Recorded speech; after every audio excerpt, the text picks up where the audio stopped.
God of vision, help us see you everywhere we look. Amen.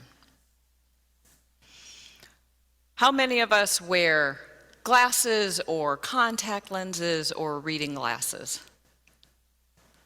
How many of us know somebody who wears glasses or contact lenses or reading glasses? I should have everybody now.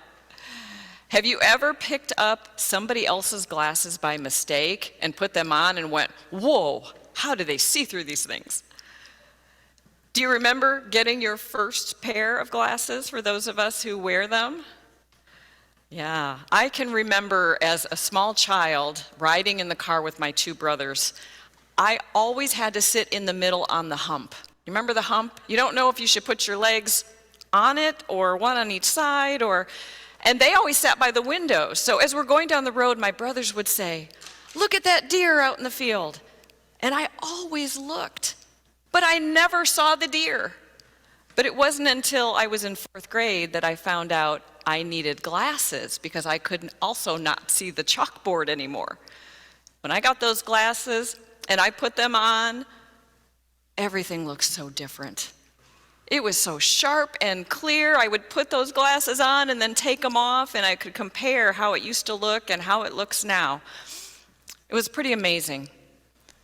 Now, last week or so, when I was traveling, I was in the area of Atlanta, Georgia, and I met a missionary named Brian Kaiser. And Brian and his wife, Jennifer, have a mission called God's Eyes. And they supply eyeglasses to poor people all over the world. Brian travels all over and holds eye clinics and provides eyeglasses to people who otherwise would not have eyeglasses. And he hasn't been doing this all of his life. About 20 years ago, he had a very lucrative business selling high-end glasses to wealthy people who could afford several $100s to buy fashionable frames. And he was right on track, making money, putting money in his retirement account. He had the house in the suburbs. He had everything that he thought he wanted. Until one day he was sitting in church and he heard a voice say to him, "You are going to make eyeglasses for the poorest people in the world." And he looked around to see who said that. And of course, no one was there. And he turned to his wife, Jennifer, and he said, "I'm going to make eyeglasses for the world's poorest people." And she said, "That's nice, dear. Be quiet and listen to the sermon." That call from God did not leave Brian. He struggled with it for a while, but eventually he sold his business and he began to use all the money that he had saved to fund his own mission called God's Eyes to bring glasses to people all over the world. He told this story about a family in Nicaragua. He was holding a clinic out in some rural area, and people would walk for hours to come to this clinic. And a mother came with her 9-year-old son. And she said he really needs to be seen because he almost can't see anything. His eyesight was so bad. And Brian tested him, and sure enough, it was the most strong prescription that he had seen all day. But when that child got his glasses, he could see his mother's face clearly for the very first time. The following day, the mother came back to the clinic, and she said the night before her son had put on his glasses and looked up at the sky and said, "Who hung those lights in the sky?" The child had never seen a star. We can only imagine our magi looking up at the sky and saying, "Who hung that star? That star wasn't there yesterday. There's a different star, and that star is calling us on this journey." Now today we are in Matthew's Gospel, chapter 2. It is the only place in the Bible where we will find the story about the Magi. And so I want to just dig in right now and look at maybe 3 verses of it and see if we can begin to see it a little differently. So our first verse 1 and 2, if we could have those on the screen. In the time of King Herod, after Jesus was born in Bethlehem of Judea, Magi came from the east to Jerusalem, asking, "Where is the child who has been born King of the Jews? For we observed his star in the east and have come to pay him homage." Now, with your eyes on that verse, those two verses, tell me, how many magi are there? We don't know. It doesn't say. Now, we know there's 3 gifts, and so because of that, we begin to think there must be 3 magi. But there could be 33 magi. There could be 22 magi. There could be 5 magi. We don't know how many there are. And what is a magi anyway? Anybody have an idea? A scientist? Astrologist? Astronomer? Okay. Everybody thinks that, Dwayne, so you get an A for participation. According to scholar and author Eric Van den Eyck, who wrote a book on this very subject, the Greek word here is magoi, and we do not have any words in our language that translate appropriately. So my Bible says astrologer in the footnote, and that is not what magoi means. It doesn't mean astronomer, and it does not mean king. We just sang a song, "We 3 kings," and there weren't 3 and they aren't kings. So we're going to look a little deeply at this just to see, what does the text actually say? We have an unspecified number of unknown persons. We don't know what magi means. Dan McClellan, another scholar, said maybe it's some kind of priest from another tradition who have some kind of esoteric knowledge. For whatever reason, they notice the star in the sky that other people don't seem to notice, and they feel the need to follow that star in the story. But even McClellan says that word magoi, it doesn't really mean priest either. So we really don't know who these folks are. We don't know how many there are. Where do they come from? That's up there. Where do they come from? East. Now, if I got on I-94 and I drove east of here, where am I going to arrive at first? What's the first community east? Grass Lake. Then what? Chelsea. I heard Ann Arbor, Ypsilanti, Detroit. Can I get to Canada? New York? Boston? I mean, think, east. What does that mean? It could mean anywhere. Now, some scholars say it means Persia and Mesopotamia because they were the next countries east of Jerusalem. But Matthew didn't say that. Now, by the way, Persia is Iran today, and Mesopotamia is Iraq. Matthew could have said those countries, but did not. He only says the east. So we have an unspecified number of unknown persons coming from we don't know where. And when do they arrive? We don't know that either. We don't know when they get there. All we know, and I'll tell you about this in a moment, is that they weren't here at this nativity set. I know some folks, when they put their nativity out, they put the magi over on the other side of the room. Because if you study the text, you know that they weren't here when Jesus was born. Now, we'll talk more about that in a moment, but we have a story here with lots of holes, don't we? Lots of unanswered questions. And it only gets better or worse depending on how you see it. Let's go to the next verse. We have verse 3 here, and it says, "When King Herod heard this, he was frightened, and all Jerusalem with him." Now, first of all, I want you to notice that the Magi made a wrong turn. What are they doing in Jerusalem? Jesus wasn't born in Jerusalem. The Magi are following a star, trying to find Jesus, but somehow they end up in Jerusalem. Maybe they're not so wise, huh? Now, some folks like Van den Eyck, I'll quote him a lot today, he said, well, think about it this way. If you were looking for the President of the United States, where would you go? Washington, D.C.? He might not be there, but that makes sense to start looking there, right?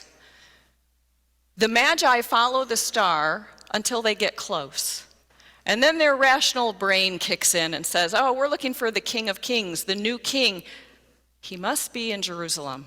So they stop following what God is intending for them to follow, and they make a wrong turn, and they end up in Jerusalem. And everybody's scared. Why is everybody afraid? We don't know. Folks, this is the holiest story in the Bible. We can say that, can't we? We don't know how many magi there are. We don't know what a magi is. We don't know where they're from. We don't know where or when they come. We don't know what they're doing in Jerusalem, and we don't know why everybody is afraid. Matthew doesn't tell us. Now, I got to think for a moment where I want to go next because there's so much here. Let's go back to the story and think about Herod for a moment. Herod doesn't know what they're doing there either, so he consults some folks and finds out the new king is going to be in Bethlehem. So he sends the Magi to Bethlehem. As soon as they start going again, the star reappears. And the star leads them directly to the house where Jesus is. Now that star, according to Van den Eyck, is more like a UFO than a star. It appears, it disappears, it reappears, it moves, and it hovers. It does some supernatural stuff. As soon as the Magi got on the right path, this star appears and does things that stars should not do. So when maybe we are on the right path following Christ, things should happen that we don't expect, things out of the ordinary. Brian Kaiser shared a couple stories. One is a time when he needed to go to Peru. A person had called and invited him to come have an eye clinic at a small village in Peru, and they were paying all of his expenses to go. But the woman who organized the trip said, "You must bring eye drops." Because these people all work in the mines, and there's a lot of dust and grit they get in their eyes, so they absolutely must have eye drops.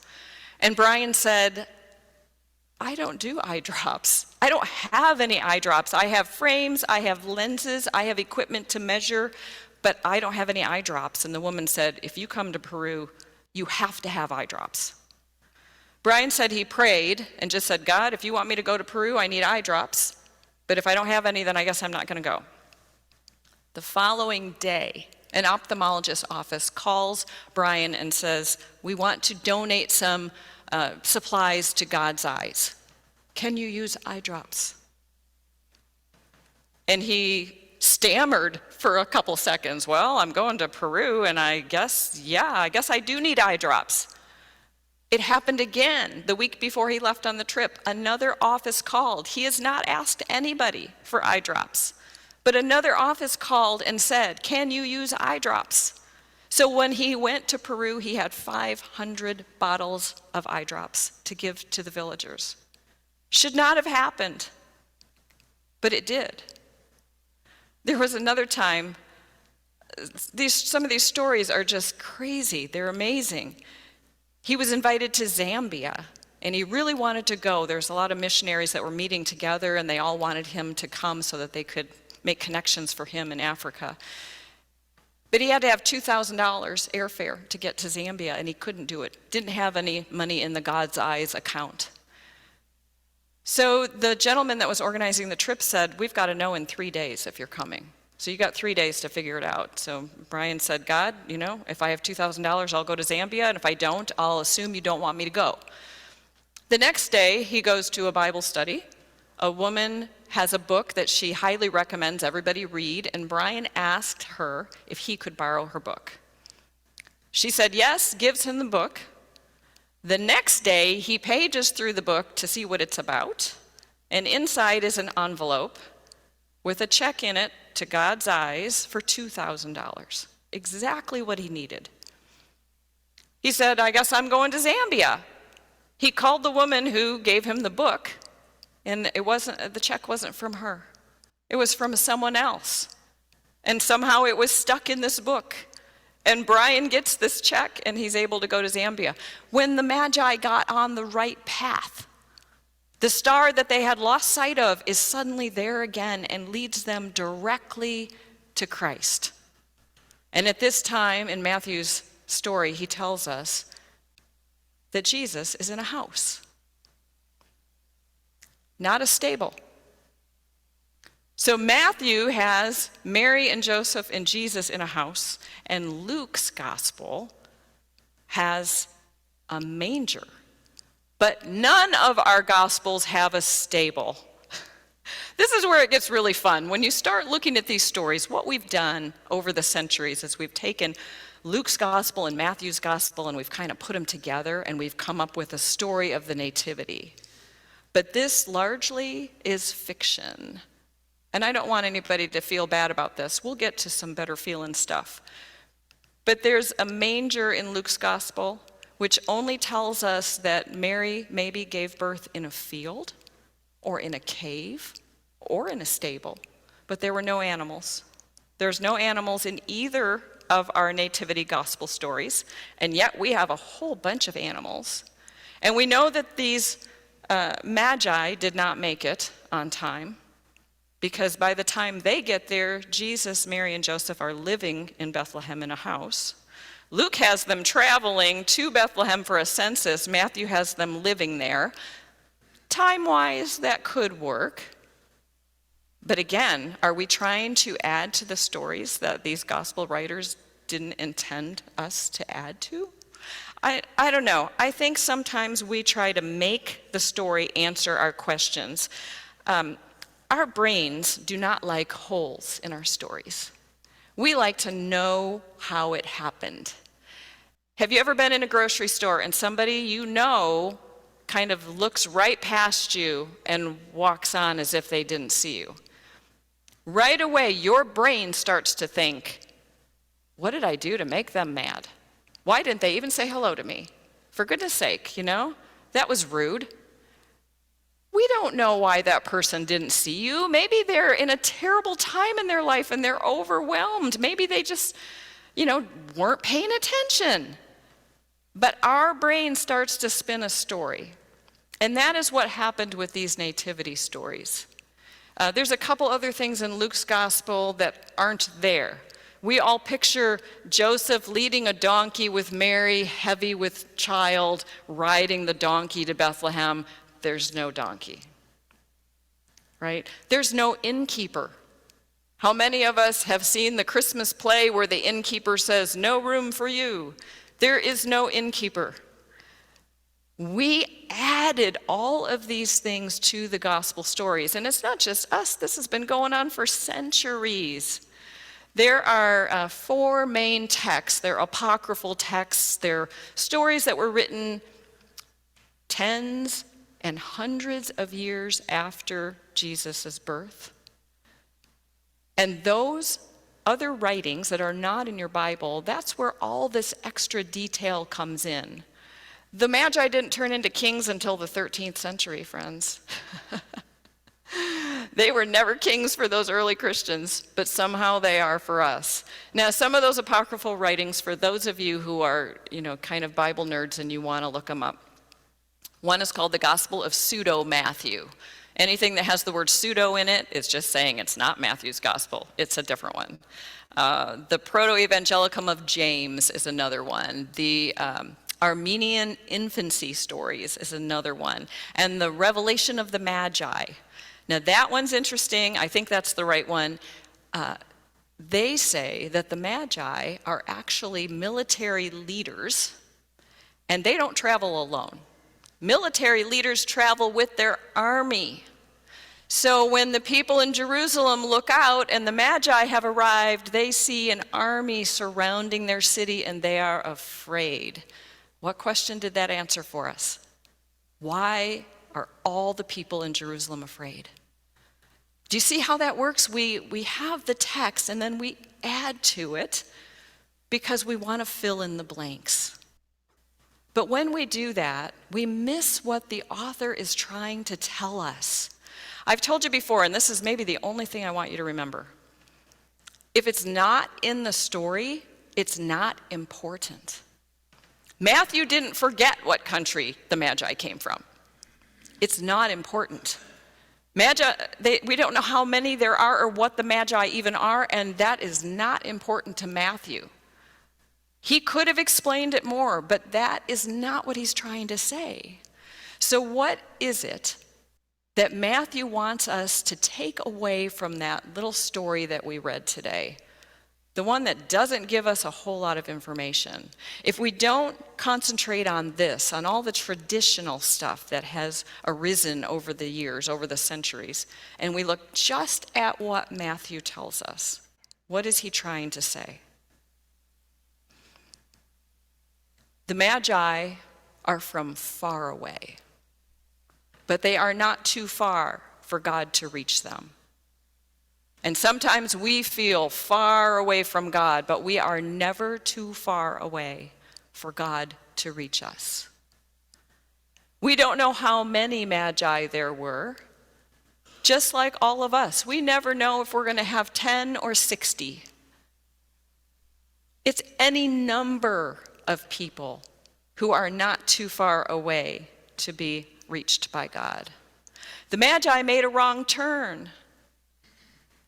So do we. We make wrong turns all the time. As soon as the Magi got on the right path, the star came to meet them and lead them to Christ. And when we get back on the right path, God will move heaven and earth to help us get to Christ. The Magi were called to seek the King of Kings, and we are all called to seek the King of Kings. The Magi left behind everything that was comfortable and familiar to them to travel a long way away from that comfort to find Christ. And we are all called to leave the place of comfort, to follow Christ wherever God calls us to go. Brian and Jennifer left a very comfortable standard of living to become missionaries, to take eyeglasses to the world's poorest people.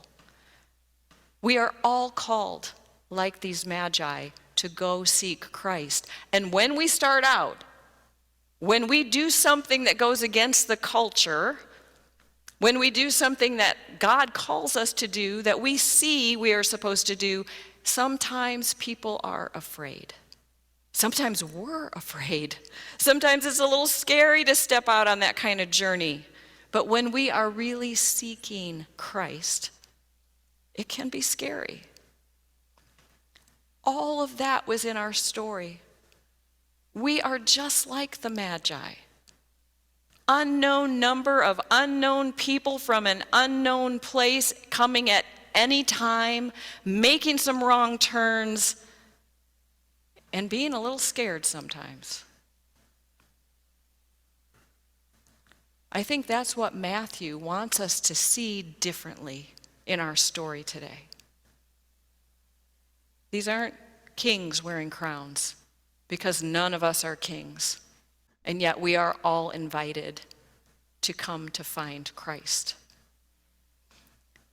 Tonight, if the weather allows, I want to invite you to look for some stars. If there's clouds, you can imagine some stars, and just pretend like you are a 9-year-old boy, and this is the first time you have ever seen the stars. And as you look up at the wonder and the beauty of this world, ask yourself, what am I willing to do for Christ?